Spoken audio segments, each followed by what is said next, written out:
Hey YouTube, it's Jay Narissa back with another video, and today we're going to talk about why I have transitioned my entire medical team over to people who look like me. So, over the years, I've had a variety of different doctors. Of course, a lot of us have had to switch doctors for various reasons, whether that be from growing up from childhood, seeing a pediatrician, to switching over to an adult doctor, or moving to different locations, or your doctor just leaving whatever practice that you're in, changes in insurance. There are a plethora of things that could affect your need to switch doctors.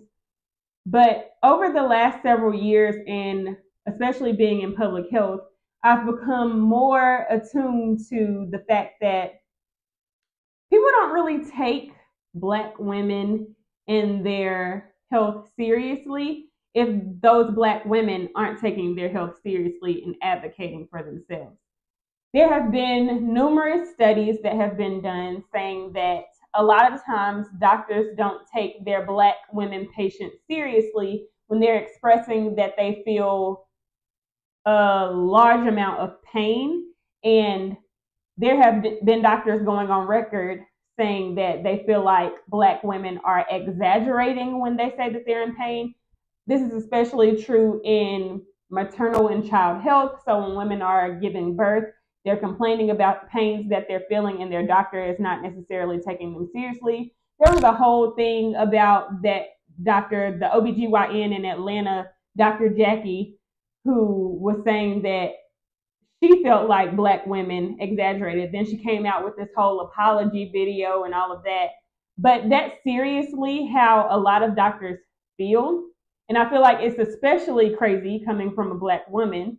But one of the things that I've done to advocate for myself a little bit in my healthcare is transition over to Black women for everything. So at this point, I have a Black female OBGYN, I have a Black female primary care physician, I have a Black female dentist, I have a Black female eye doctor, all of these things to ensure that I have people who can more closely relate to me and the things that make me me as being a Black woman.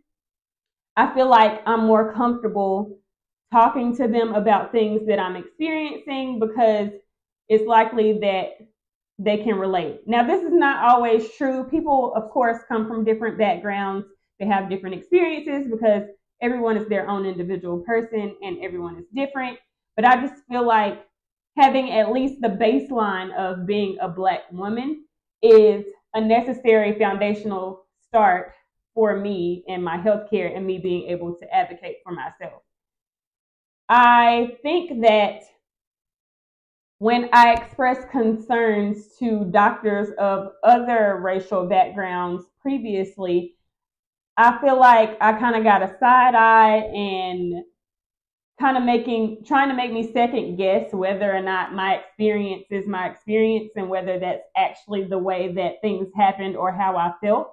And I don't like the feeling of people questioning me because I feel like I'm me and I'm the expert of myself. So if I'm telling you that something hurts or this is how things happen to me, you need to take it seriously because how would you know? You're not me.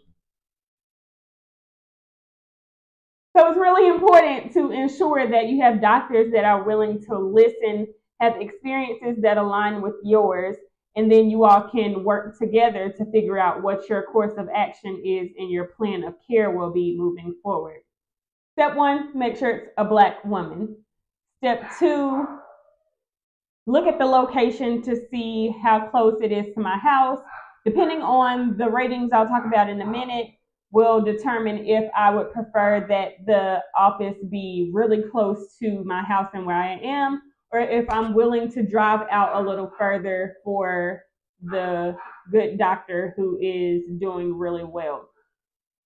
I also look at reviews similar to like Google reviews. There are 9 times out of 10 reviews for that specific doctor where previous patients have gone in and talked about their experiences and given a rating.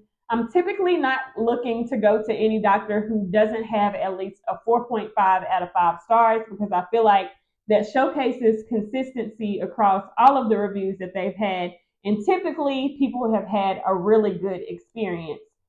And I'm also looking at whether or not in the reviews people are saying that they had good bedside manner, they were easy to talk to, they actually listened to their concerns, they didn't treat them like they were just someone, or didn't treat them like they weren't a human being and actually took the time to address their concerns instead of rushing them out like they were just a number for the day.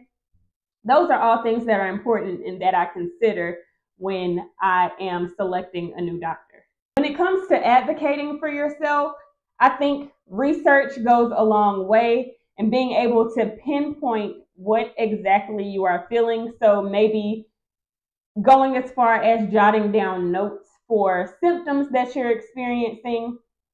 Please, please, please, while I'm probably going to be really hypocritical for saying this, but like, don't just go by what Google tells you, because 9 times out of 10, anything that's wrong with you, Google is going to tell you that you have cancer and you're dying.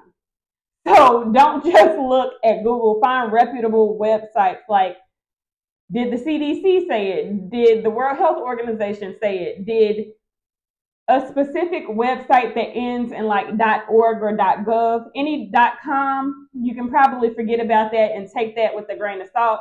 But more reputable websites or research articles that tell you things, that could be helpful. But please don't go down the Google rabbit hole. It's always going to tell you that this is it. You're out of there. That's what Google is going to tell you. And you'll do nothing but cause yourself more stress and anxiety.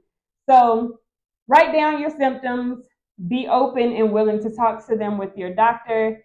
And then if you receive pushback, be willing to speak up for yourself and push, because a lot of times insurance companies aren't always covering procedures that would help to identify something truly being wrong.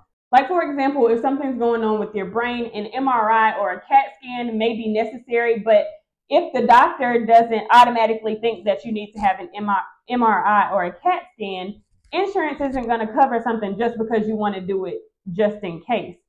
So advocating for yourself and really speaking up and pushing your doctor to have tests run that would be beneficial to you and help to identify something that may be going undiagnosed will help you to identify things early and optimize your overall health. Because really, while doctors are trained specialists and they are great, and I fully support the medical field, they are not always right. Doctors are also human. You are the true expert on your body, and you know when something does not feel right. And so make sure that you push your doctor to acknowledge how you feel and the symptoms that you're experiencing, and work together to figure out how you can address that. All right, everyone, that's today's video. Let me know down in the comments how you choose doctors. What goes into your thought process? Do you like your doctor? Are there things that you don't like? Let's talk about it. Like, comment, subscribe, turn on your post notifications, and until next time, stay healthy and stay well. Bye.